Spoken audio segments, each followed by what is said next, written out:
I am a birth worker and a zine maker. My identity as an artist manifests in so many different ways. Making zines is, at its core, made to be accessible and representative of folks like me. If I had to choose a single presentation on the continuum of creativity, I would say hands down that it is storytelling.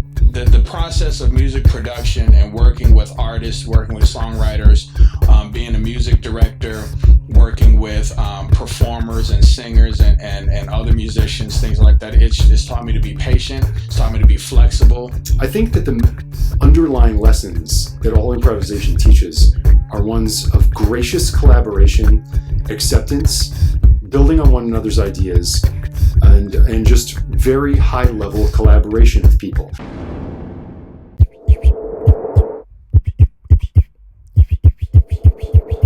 My craft as a storyteller, be it through speaking, writing, or even through dancing, has invited me to deep, rich, raw, exquisite levels of honesty. And I don't just mean in the form of telling the truth. I mean truly honoring a story and the people, places, things, feelings, thoughts, everything and everyone involved in the unfolding of a story. So the craft of making zines, which are do-it-yourself, self-published books for the people, by the people, that craft has changed me because it really introduced me into an underground world, an underground culture of self-published art. Oftentimes, art and the art world can seem really inaccessible to folks, especially Black, Indigenous, people of color, women, queer folks. The zine community is almost as if it's made for us because it's made by us. Being able to listen musically is probably the most important skill because music is completely oral. It's completely through your ears. And after it comes through your ears, then it affects your spirit or your heart or your brain or the different aspects of you that connect to what you're doing. But it all has to come through your ears, listening for what really is happening. And that translates into, the rest of your life. How has musical improvisation changed me? It's made me more spontaneous, collaborative. I think it's made me a better listener. And because musical improvisation is such a challenge, mentally and physically, it's allowed me to face fear again and again, which I think is always a valuable thing.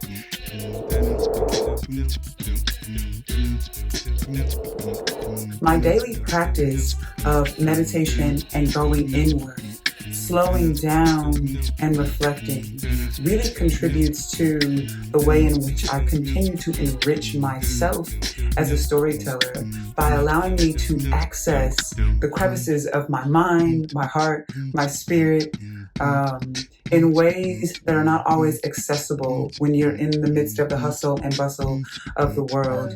Gardening, mothering, keeping a home, all of that gives me discipline and drive.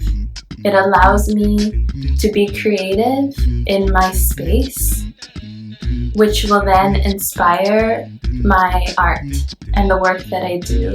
The practice of doing the different types of things that come across a music producer's desk they're various, and you have to have a robust skill set to be able to adapt very easily and to be able to help someone that's at one part of the process versus in the middle versus someone that's doing all of it versus someone that just needs one particular thing. Sometimes I'm doing an entire project and sometimes I'm just doing vocal production.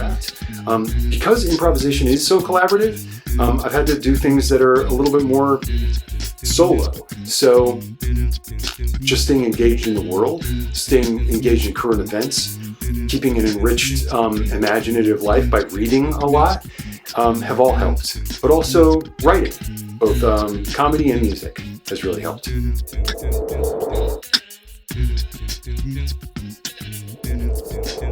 when I think about the workshop that I get to teach with all of you, I'm so excited about it.